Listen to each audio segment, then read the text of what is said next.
Hello, and welcome to the Cultivating Confidence podcast. I am your host, Dr. Nicole Grams.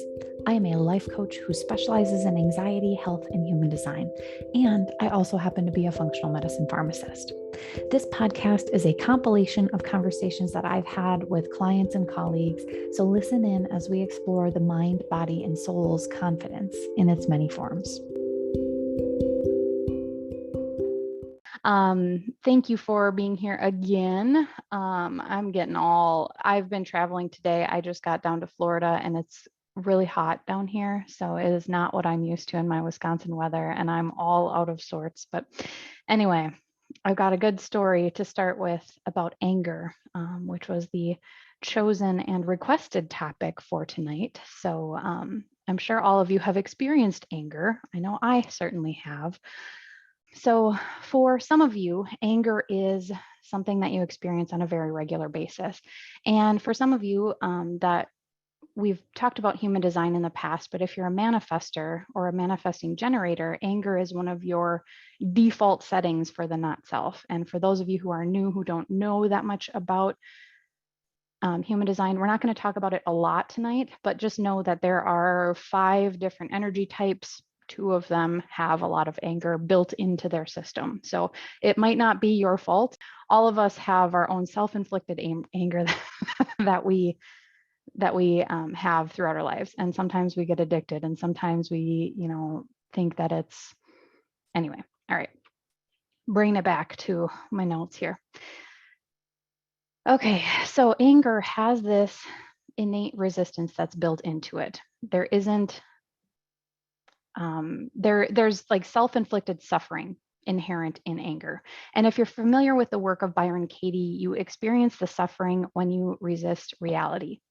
And anger kind of also comes when you resist reality and think it should be a different way, right? If you haven't read Loving What Is, please go read it. But when you're resisting reality, in this case, you're resisting the reality of whatever is causing you anger, right? And I'm going to start by telling you a story that happened to me earlier today that felt pretty relevant to this, and just one aspect of anger. So I was on my way here, planning to finish the outline for this talk while I was on the plane coming down from Wisconsin to Florida, right? So I thought I had made my Google Doc available offline, and I was absolutely sure of it. I went to try to edit it, and it wouldn't let me. It said that I had to check my connection and then reload the page in order to edit it in Google Docs. And basically what that meant was all of the work that I had done was unavailable to me when I tried to refresh the page instead of just leaving it on there and starting a new document or whatever.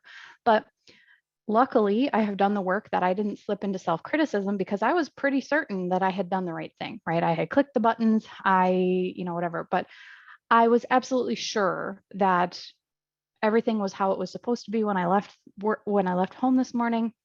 So the not slipping into self-criticism is a huge improvement for me. But I got angry. I made it mean that the thing wasn't working the way that I was expecting it to. It wasn't following my rules that I had for today about how it was supposed to work perfectly and no technological glitches, right? Relatable. But I was like, okay, fine. The plane has Wi-Fi. I have a few dollars. Forget it. We're just going to pay the $10 and we're just going to move on with our lives. I've spent more than $10 on far less important things in my life. And this was something that I wanted to do, right? So I go and click on the buttons to get to the plane Wi-Fi. And I find out that the plane's Wi-Fi is not working. I checked it on my phone. My husband checked it on my phone. There's no internet connection whatsoever. I still can't get to the page that I had all of my notes. And I couldn't get to the page where it would let me pay it so I could access the page with my notes, right? And I am just like, fuck. This is not good, right? I spend a lot of time listening to podcasts, thinking about my own things, putting it all in whatever. And I'm like, what am I going to do? The anger just boiled up and I'm just like refreshing the page about 25 times and still nothing. And then I'm like, wait, I'm a life coach. I'm like, okay, Brain is running away with all the injustices that I'm experiencing of not being able to follow the rules that I had set up for my day about how this day was going to work, right? Brain is telling me how terrible this was, how dramatic it was, how I was so right to be angry because it wasn't working and it was supposed to be working. And I let it go on for another 30 seconds very consciously. And then I gave myself a hug about it. I mentally hugged myself. I said, I hear you. I understand that this is super frustrating, right?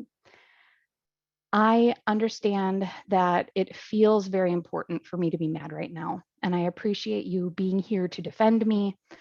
And it was when you told me that I couldn't do this without the notes that I had, I couldn't possibly do this without the work I had already done. That was my red flag, because that was the self-criticism that slipped in that I have now been able to pull out of my brain, right? We had gone too far. We're not slipping into self-criticism here. And I said, yes, brain, I can do this. I am fully capable of reproducing what I have already done at a higher level than I did the first time, because clearly something is telling me the notes that I had are not relevant for me right now, right? I just needed to decide not to feed into the story that I was having about how I couldn't do it. I needed to decide to believe in myself, and that's it. And by the way, it is incredible what can happen when you do a little work on actually believing in yourself. But anyway, that's topic for a different day. But I imagined that if I were in control of the situation, which I was, what would I do? And what brain said to me, what higher self said to me was, I would open a blank document on my computer and just start typing. I had the podcasts saved to my phone that were my inspiration. I put my earbuds in, put one on, went to town. I listened to the podcast for about 5 minutes before I was like, I don't need this even. And what I realized is, holy shit, that was quick. I typed and I typed and I typed and I typed. And I'm like, I have no idea where all this came from, but this is exactly what needed to happen to me. Right. I transmuted that anger that I was feeling into something that was actually useful for me. I wasn't willing to let the circumstances take control of my emotions and get in the way of exactly what I had planned to do, and doing it on a higher level than I had before. Because when I was doing my notes from all the things that I had listened to, I get so in my head about, okay, well, I could start the outline with this and then switch it around. And like I get so caught up in the, okay, well, I want to include this point. Where should I put it? Like, oh, well, I already completed that part. It would be perfect here, but now I have to read, drama. It's just a lot of drama in my head when I do that. But when I just let myself take control of my own emotions and take control of the results that I was getting, that's where I was able to make the talk that I was going to deliver tonight. So hopefully that was a little bit relatable for some of you. Hopefully none of you have to experience that in this way. But I mean, I had poured hours of my life into creating this outline that I, was like, well, I'm not going to have time once I land to actually start anything. So I got to do it now. And I have a choice to make, right? But there was resistance in my anger. There was resistance in what reality was giving me. And also, in anger, there is a lot of pain. And you may have heard, a lot of you have probably heard that anger is a secondary emotion. And anger starts because the brain doesn't want to experience hurt or pain or sadness or any number of other negative emotions. But for simplicity, I'm just going to keep going back to hurt, pain, and sadness because it pretty much sums up a lot of them, right? But whenever you're able, just observe the anger within yourself and examine it and get curious. What emotions are you covering up with anger? What emotions are you not willing to feel instead of feeling anger? Because all of those emotions are lower on the vibration scale in the body, and we can transmute that energy into a slightly more positive version called anger, right? And it feels better, and it's socially acceptable to feel and express anger, especially for men. Like that's the default negative emotion that men are allowed to feel. And women, it gets a little more complicated, but it's like why we default to anger instead of sadness, because we don't want to see people sad, but we can relate to their anger. We can relate to the injustice and the vengeance and the, righteousness and all that sort of stuff. But brain wants to be at a higher vibration, and brain doesn't want to feel sadness or hurt. So take a moment if you notice that you're getting angry, yourself is getting angry. But there's pleasure in anger as well. And that's what makes it better than all these other negative emotions. It feels better to feel angry. It feels more powerful than feeling hurt or pain or sadness. Brain wants it more than the other things. And it doesn't want to face the other things because, well, that sucks to feel that way. I'd rather feel angry and feel powerful, right? There's this huge surge of adrenaline and dopamine when we get angry. And that's what brain wants to feel, right? Brain wants dopamine. We find it in Netflix, we find it in sugar, we find it in gambling, we find it in sex, all of the things that give us dopamine, all those addictive things. That is something that happens when we're angry too. And it feels important. It makes us feel very important. It makes us feel superior. It feeds our ego. And then all these other things can come back into play. When someone offends us or doesn't follow our rules, we get to feel righteous and indignant and justified. And we become the victor instead of the victim. And all of these feel so much better than hurt and pain and sad. And it's dramatic. And brain loves the dopamine that comes with the drama. Pay no attention to the dopamine crash that comes after, that causes the withdrawal and the addiction, and the cycle repeats itself, right? Because it's not a steady stream of dopamine, it's this surge, and that feels really good for a second, right? But when you allow brain to experience this over and over and over again, it just reinforces the part where you feel angry and you get this dopamine rush. And it literally wires your brain to say, oh, okay, in order to get dopamine, we just need to feel mad. We need to get pissed. So let's start looking for all the ways that we could possibly feel angry and righteous and indignant because that feels good, right?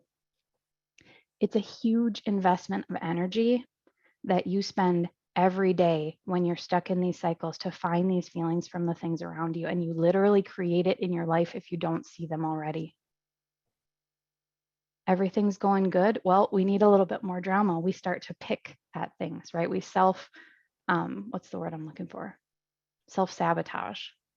And it's exhausting right down to the core of your being. Like, have you ever noticed after you're really mad about something, like how tired you are?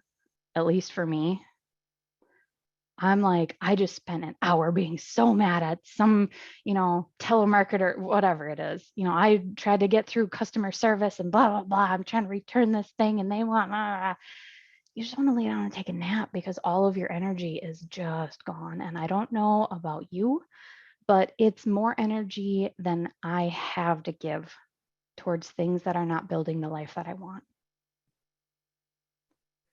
So just ask yourself if it's useful for you. Are you using the anger and the exhaustion in order to stop yourself from making the changes that you want in your life? Because it's a really easy excuse to use, right? People understand it, people relate to it, people agree with you. And are you using it as the excuse for why you're not creating the life that you want to live? Anger requires absolutely nothing of us. It lets us stay exactly where we are. It lets us be exactly who we are right in this moment. No change necessary. It is easy. Brain doesn't want to change. Change is scary. Change takes effort. So brain would rather exhaust all of your effort and energy in choosing the thing that keeps you sitting right where you are because it's familiar. It's that familiar discomfort instead of stepping into the unknown discomfort of change and growth, right? Here's another example. If someone at work keeps doing something that makes you angry, are you allowing your anger to exhaust you so that you don't have to come up with a solution that might include confronting the other person with information that you think that they might not want to hear, right? That's where the people pleaser comes in. That's where, oh, well, this would feel awkward for both of us, so I'll just be mad. right? I see one laugh over there. Yeah. Yeah. It's uncomfortable to point things out if a colleague has been doing something wrong, even if you don't think it's your responsibility to correct it, right? It's not my job. I'm just going to sit over here and be mad. But is it better for you in the long run to keep your anger? Is that really how you want to be spending your energy? In my opinion, absolutely not. But we do it anyway. Because if you're exhausted, you can't put your brain to use in finding a solution or leaving a situation that deep down you don't want to be in anymore. It doesn't require you to be the bigger person, and it lets you completely off the hook from implementing any sort of uncomfortable change that brain doesn't want in the first place, right? It allows you to be the toddler having the fit in the middle of the grocery store instead of owning that you could do something to help alleviate the situation. Toddlers having fits feel like they are doing something very important. And I experienced a couple of those on the plane today. They feel like they are doing something good with their lives, right? But are they really? I mean, looking at it as an adult, no, it doesn't look like they're doing anything worthwhile. They are doing something good in actually allowing their emotions to overtake them and process through because they don't know how to regulate that yet. They're learning. So they really are. But like as an adult, as higher self, if you will, it looks like throwing a tantrum and being a brat, right? But you, what would happen if you didn't choose anger instead of the hurt or pain or sadness, right? Life would suck feeling hurt and pain and sadness, right? Well, not necessarily, because anger actually stops you from processing the hurt and pain and sadness. It stops you from confronting it. It stops you from doing the work that will actually help you feel better. It allows you to sit in that familiar discomfort of victim or victor instead of experiencing vulnerability and growth and change, instead of coming up with creative solutions to your problems, and instead of becoming the person that you want to be and living the life you want to live. So pay attention to what actions you actually take from the feeling of anger. How do you show up? Who are you being when you're angry? For me, I happen to take actions that are quite spiteful, and I get irritable and I get short tempered and I get hostile sometimes, like outright mad. Yep. Yeah. It's not pretty, right? Why would I want to fight to keep my anger and keep my suffering? Why would I want to keep the thing that makes me act so shitty to other people instead of searching for solutions and putting my ego aside for the greater good or even just peace in my own life, right? So let's take it from a different angle. We determined that anger has resistance in it, but then if we start resisting the anger or turning it inward instead of outward, it can show up in your life as in a different way. And I think many of us in this room have experienced that as well. It shows up as depression. It shows up as the inner critic, that overly critical inner voice that keeps you stuck in shame and embarrassment. And when we're not willing to explore what's inside of our own head, when we're not willing to experience the feeling of shame, we stay stuck in it even longer. And we again choose anger at ourselves over experiencing the shame, which is actually the fastest way out of it. And then we stay stuck in depression. And I'm not saying that we use depression as an excuse, but sometimes it kind of seems that way, right? Depression isn't always a choice, but it's your thoughts that are putting you there most of the time. There are other, disclaimer, I'm not saying that this is all depression, right? But it's a big part of it. It's a huge portion of what's going on is people's shitty thoughts keep them stuck in a loop. And that's how that shows up. And then it puts you in such an exhaustive state that you can't get out of bed. And that's not necessarily your fault. It's just we haven't been taught, we haven't taught ourselves how to use our thoughts to our advantage and how to hold ourselves accountable for the feelings that we're feeling, right?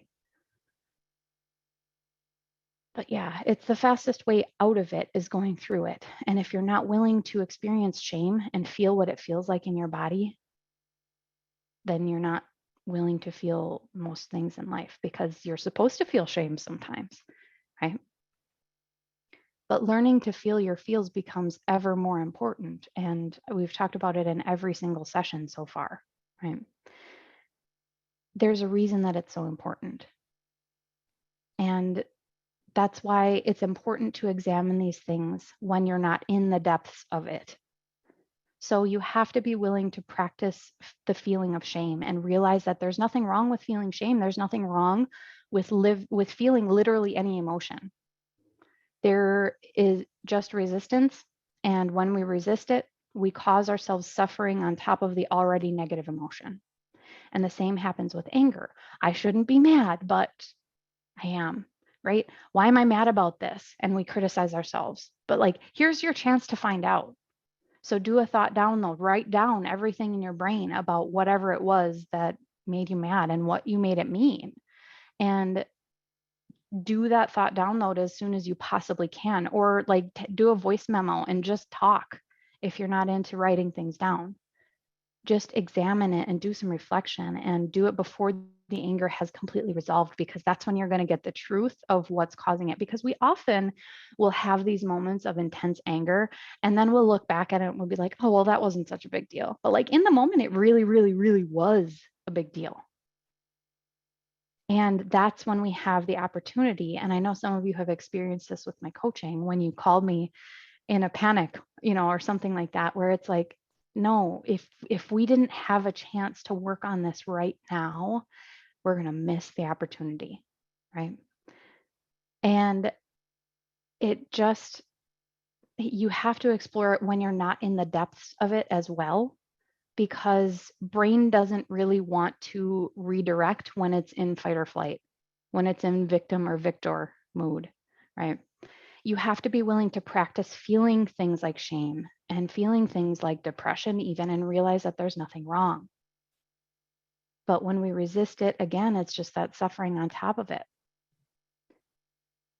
But like look back and decompose, that's not it. Do an autopsy on what was happening in your brain that triggered all this stuff, right?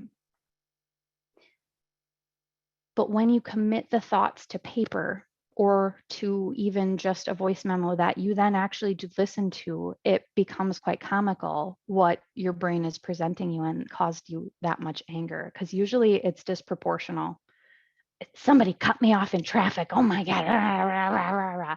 Like I've seen people like throw actual tantrums on the road because somebody cut them off. Like, is it really worth it that much for you? And let's talk about vending machines for a second, right? Have you ever seen somebody hit a vending machine? Like full ass adults. And they're one of the podcasts that I was listening to actually used that as an example throughout it of there are a statistically significant number of people who have died death by vending machine falling on them because they kicked it so hard it fell on them. Like, can you imagine, like, what's the vending machine in your life, right? Is it the guy cutting you off? Is it your spouse? Is it, like, what, look at whatever you're mad at as the vending machine, honestly.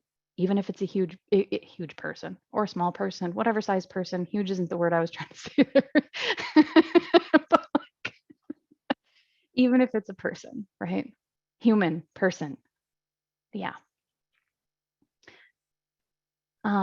Yeah, usually our anger stems when we are trying to control the things that we literally cannot control, and other people fall under that category. Yeah, yep. I see you. Yeah.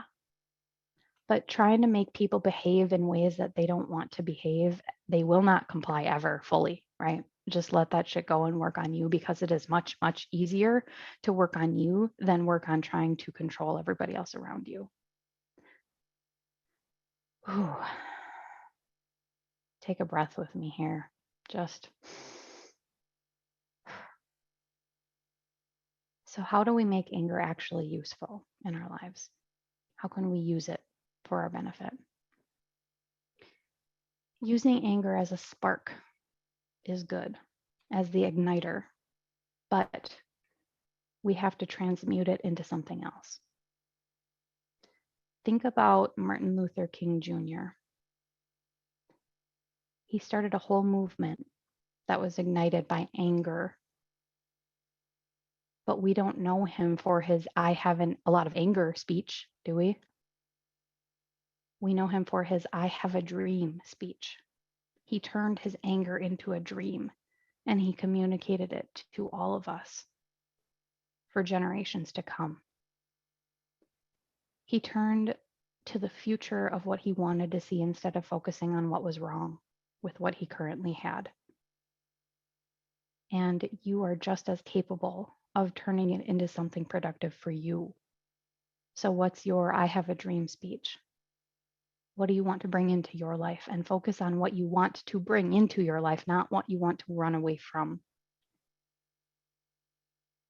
Are you using the anger that you have at your significant other and turning it into something useful? Or are you addicted to letting it bring drama and blame and guilt and shame into what could be a very simple misunderstanding or a very fixable thing?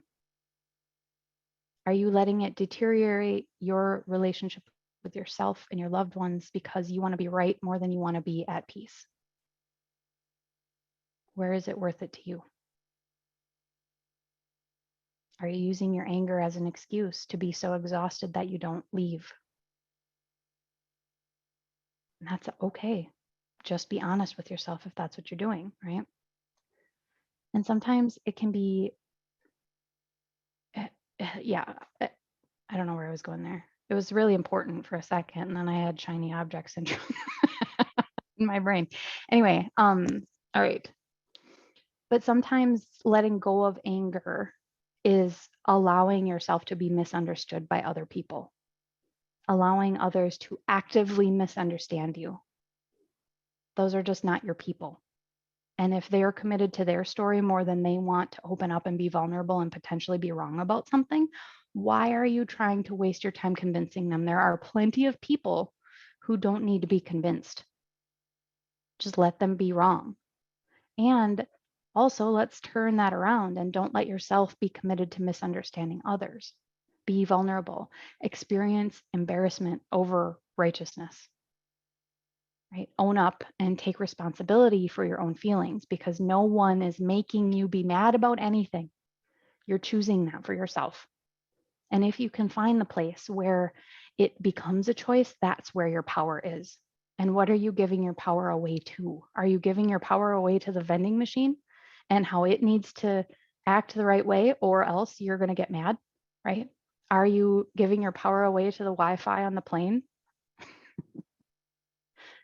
Or are you saying, listen, I'm not going to let this stop me from showing up for my people? And sometimes it can be really, really hard to find your way out of anger. And I'm going to suggest that if you have been there for a while, don't try to do it alone, because when brain has told a story over and over and over again, it feels like the truth. And it is damn near impossible to see that it's not the truth unless you have somebody else who doesn't have that story playing on repeat in their heads. So reach out to someone, if not me, right? All right. Raise your Zoom hands if you have questions or want to contribute. I'm going to stop the recording and I'm going to open up for Q&A and some live coaching if we want. Thank you for taking the time to listen in today. Many of you will be able to take the ideas that you've heard and apply them in your daily life, and that's really all you need. That's amazing. But for those of you who could use a little one-on-one help with how to make these things actually work for you in your real life, please reach out. The link to schedule a consult with me is in the show notes. You don't have to do this alone. See you soon.